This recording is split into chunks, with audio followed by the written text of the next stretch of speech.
Num mundo em que os jovens, cada vez mais, estão envolvidos em drogas, nos vícios e até mesmo na criminalidade, existe um grupo em Caratinga que se levanta para utilizar os seus talentos, a arte, a música, como instrumento para pregar uma mensagem de vida, a mensagem do Evangelho.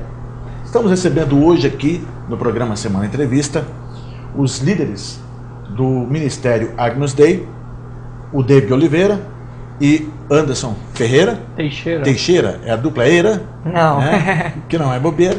Para falarmos um pouco do Ministério, que completa 9 anos no sábado. Isso, a gente vai estar comemorando aqui na Igreja de Nova Vida, 9 anos de ministério. Todo ano a gente faz esse culto em ação de graça, que é uma maneira de estar divulgando também o trabalho para pessoas que, por exemplo, não iriam no culto, digamos, normal. Então a gente faz esse culto um pouco diferente ali na igreja.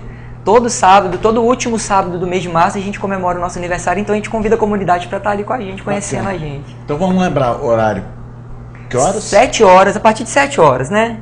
19 horas? Isso, 19 horas, aqui subindo o Morro Caratinga, na Igreja de Nova Vida. Então a gente vai estar ali comemorando nosso aniversário. Lembrando, entrada franca. Entrada franca. Porque tem aquelas pessoas que de graça até injeção na testa. Verdade. Ônibus errado, essas Isso. coisas. Quem quiser pode comparecer e participar dessa festa. Isso, um convite que a gente faz para toda a família, né? Então vai ter ali apresentações de dança, de teatro, a gente vai estar passando Então vamos falar um pouquinho, vamos lá, vamos começar então. Quem que teve a ideia de criar esse ministério? Então, eu me converti em 2003. Você é o mais velho da turma. Isso. Se bem que o menos jovem. O menos jovem, isso. Mais velho que sou eu. Então eu venho de uma história de depressão, né? Eu venho de uma história de depressão, fui um adolescente muito depressivo, tinha dificuldade até em estudar, no meio social, né? Conviver com outras pessoas. Relacionamento era muito Relacionamento, muita dificuldade. E eu tinha um primo meu que frequentava a Nova Vida, né?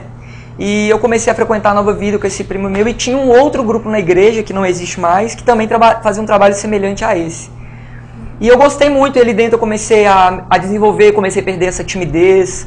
Na minha adolescência também, eu sempre dou esse testemunho no culto, a galera que estiver indo lá, ela vai lembrar que eu vou falar desse testemunho meu lá.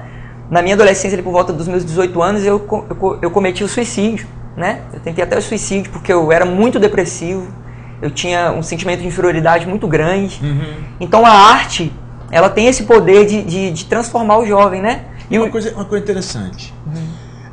Muitas pessoas que sofrem o complexo de inferioridade ou são mais depressivas, elas têm uma tendência a utilizar a arte como um meio de se expressar, porque elas não conseguem normalmente. Isso. Elas usam a música. Foi assim com você? É engraçado que se for pegar os artistas, né, não que esteja me comparando a eles, mas se você for pegar artistas que têm uma história, que deixam um legado, muitos vieram de uma história de depressão, são pessoas que geralmente no palco elas se soltam, mas no dia a dia são pessoas tímidas. E a arte realmente é uma maneira bacana de você expressar suas ideias, você passar uma mensagem, igual a gente trabalha passando uma mensagem. Então, quando eu comecei ali, quando eu tive a ideia de começar o ministério, o grupo, a gente fala ministério, que é uma linguagem que a gente usa na igreja, né? Mas vamos falar grupo. Quando a gente começou o grupo ali na igreja, a nossa ideia era só apresentar na igreja, né? E foi assim que a gente começou, apresentar uma dança ali no final de ano, apresentar uma dança no aniversário da igreja, e a coisa foi tomando mais corpo e hoje a gente está aí comemorando 9 anos. E vamos lá, e o Anderson, como é que foi a sua história, Anderson? Você achou esses rapazes bonitos e resolveu entrar junto? Então, como o David disse, tinha esse grupo de dança dentro da igreja, eu participava do grupo de dança antigo e tal. Então você já é mais veterano do que ele na igreja? Isso, eu estou junto com ele desde o início. E esse grupo, como ele disse, acabou e tal, e eu fui convidado a participar do Agnus, né?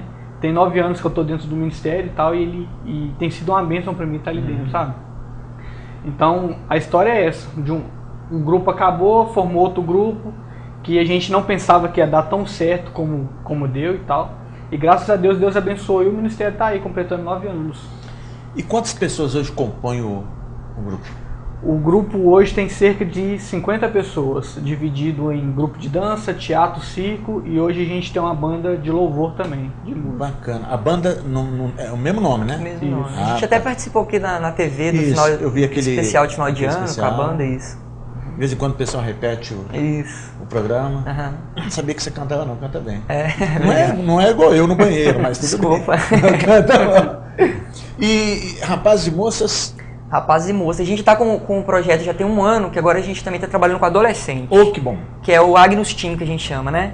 Que legal. Então a gente tem uma galera que trabalha, as meninas vão até estar falando aqui depois, a gente tem uma galera que trabalha com a galera de 12 a 15 anos, e quando eles completam 15 anos, eles passam para o Agnus Day, que é de 15 em diante, né? Então a gente está com a galera, até igual ele falou, 50 pessoas, mas é até mais de 50 por causa do Agnus Team. E para a sua sorte, parece que não tem limite teto de idade, né? Não, a gente não... Você está pensando no seu futuro. A gente fala que é de 15 até 80, né? Porque é para mim poder continuar, né?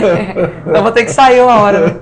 Mas é muito importante a gente ver esse trabalho de dar uma opção para o jovem dentro da sociedade hoje. Mais uma opção, porque a gente já tem muitas opções hoje em dia, né? Umas boas, outras nem tão boas, assim como você começou falando aí, questão da droga e tudo mais, violência.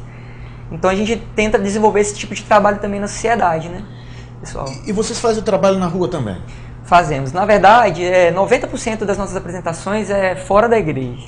Sim. Né? A gente apresenta muito também dentro... Até porque o palco igreja, muitas vezes, dificulta a ida das pessoas. As pessoas, de certa forma, a pessoa fica meio sem jeito de ir na igreja. É um ambiente que demanda de muito convite para a pessoa aceitar. Isso. E na rua, passando, olhando, viu, gostou, parou. Hoje em dia você vê que as pessoas... Hoje nem tem tanto isso, mas ainda tem muito preconceito com a igreja evangélica, né? Muito por culpa nossa mesmo, como evangélico, Porque o crente é o chato, né? Isso, a gente tem... Tipo Criou-se assim, aquela ideia, o crente não faz isso? Isso. O crente não canta, não dança, não bebe, não entra... Aquela imagem do crente de terno com a Bíblia enorme debaixo do braço... Uma coisa contra quem usa terno? Nada contra, mas assim, é uma imagem que se passa, que as pessoas ainda têm. E na verdade, essa imagem ela não é verdadeira. A igreja, ela se modernizou muito, ela não perdeu seus princípios, não negociou seus princípios, mas ela se modernizou muito porque viu a necessidade de estar com a mente aberta, né? Por aquilo que acontece em volta da igreja, não só dentro. Mas durante o tempo a igreja ficou assim, muito fechada. Por isso criou-se esse preconceito de os julgadores, né? Não pode isso, não pode aquilo. Na verdade, não é isso. Eu costumo dizer que se prega muito em termos de igreja o não pode, quando a coisa deveria ser o contrário. Na igreja você pode e decide se faz ou não faz. Exatamente, o livre-arbítrio. Né? Paulo não falou isso? Todas as coisas me são listas, mas nem todas me convêm? É por aí, Anderson? Por aí. E uma coisa, a sua família é de origem evangélica? Sim, meus pais, minha mãe frequentam a mesma igreja que eu, inclusive. Então você não teve muita dificuldade. No caso do David, foi uma situação ruim que um desafio na vida dele levou para lá. Você já nasceu no berço? Na verdade, não nasci exatamente no berço, né? Minha mãe morava em Brasília e tal, e a gente teve uma dificuldade em Brasília de, inclusive, passar fome, dormir em rodoviária e tal. E minha mãe recebeu o convite para vir para Caratinga para ficar com a minha mãe, cuidar da minha avó, aliás.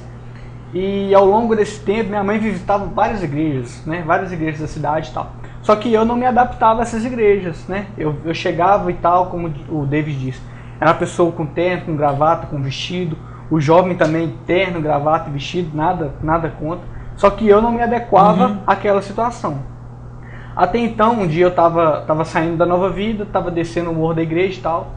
E antigamente, no Posto Esso, do lado do Boca Fresca ali, tinha um evangelismo de rua, que era onde os meninos desse grupo antigo dançavam. E foi exatamente o que aconteceu. A gente parava e assistia a galera apresentando um teatro, apresentando uma dança, e no final eles falavam uma mensagem, falavam algum princípio e tal. E naquela apresentação, o princípio que foi dado ali me marcou, sabe?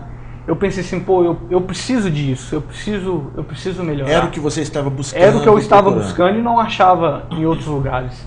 Então eu pensei comigo, pô, eu posso melhorar, eu preciso melhorar. E foi aí que eu conheci o grupo e tal, fui enturmando com o grupo até, e graças a Deus ele me deu a oportunidade de entrar no grupo. O que é importante é isso, às vezes as pessoas são frequentadores de igreja. Eu acho que o pessoal tem que ser participante, isso, né? Fazer parte do corpo. E aí com um talento. Eu costumo dizer que às vezes o camarada que sabe cantar, ou acha que sabe cantar, e ninguém fala nada contra, ele vai cantar. O cara que gosta de encenar, vai encenar.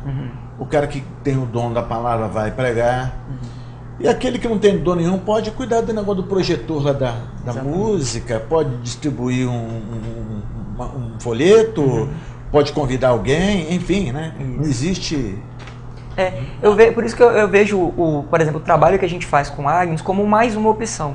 Né? É muito interessante quando a gente vai apresentar, por exemplo, a gente tem várias experiências. Se você perguntar, a gente tem experiências de apresentar, por exemplo, no presídio de Caratinga, a gente já apresentou.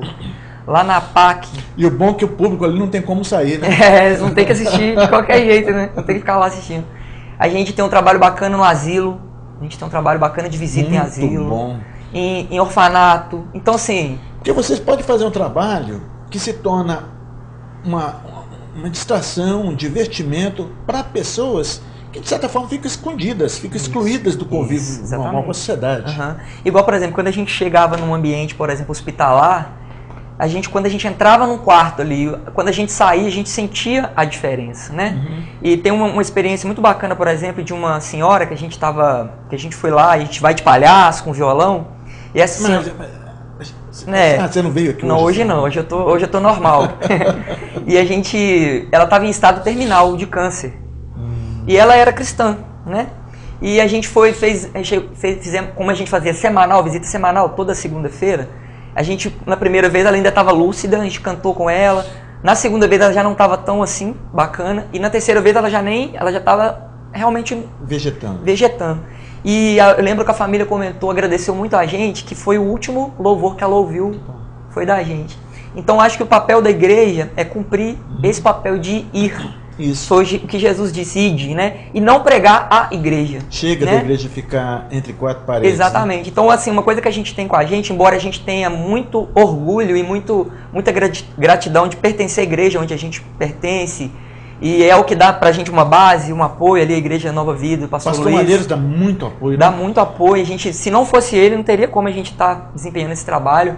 Ter uma cobertura, ter uma orientação dele é muito importante para nós. Então, assim, mas é muito importante também a gente não ficar só ali nas quatro paredes. Ir de encontro à sociedade, às escolas. A gente tem um trabalho muito bacana, muito respeitado com as escolas de Caratinga, com os distritos aqui perto. Então, a nossa missão é essa, levar a arte e, através da arte, passar uma mensagem que não é a mensagem da nossa igreja. Né? Uma mensagem, é um caminho, é uma opção, a pessoa escolhe se ela quiser, se ela, como o Anderson se identificou e está ali com a gente hoje, como você mesmo disse, talvez ela não vai dançar, não vai fazer teatro, mas ela vai distribuir um envelope, ou de repente ela só vai sentar e assistir uma palavra, mas ali ela vai desenvolver amizades, relacionamentos. E de certa maneira, né, às vezes a pessoa não tem o dom para estar na frente da igreja, né, na frente do trabalho, mas ela convive na escola, convive em casa, e ali no bate-papo ela pode transmitir uma mensagem, uma opinião, uma visão diferente. Você toca, canta, dança, faz teatro? Eu danço, faço teatro. Que bacana, cara. Não toca nenhum instrumento, não? Não. Não terminou nenhuma caixinha de fósforo? Eu comecei, parei, parei. Aí você falou assim... Comecei, parei, eu falei, vou parar mesmo. Vou parar e vou me dedicar mais nisso aqui que eu tenho talento. Assim, na verdade, eu nunca entrei pro grupo, eu vou entrar porque eu sei dançar. Eu descobri que eu sabia dançar ao longo que eu entrei e comecei a praticar, sabe? Eu acho que dentro da igreja tem muitas pessoas que têm o dom e não sabem que tem o dom, né? E acabam descobrindo depois. E até mesmo tem pessoas que nem descobrem, né? Que chega, senta ali e não faz questão nenhuma de descobrir. Contraria os princípios bíblicos, né? Talento não foi feito para ser escondido, né? Exatamente. Para ser multiplicado. Isso. Bom, me perdoe, nós vamos a um rápido intervalo, tá? É o tempinho de tomar uma água, vai lá tomar água rápido que nós voltamos para continuar esse papo interessante e agradável.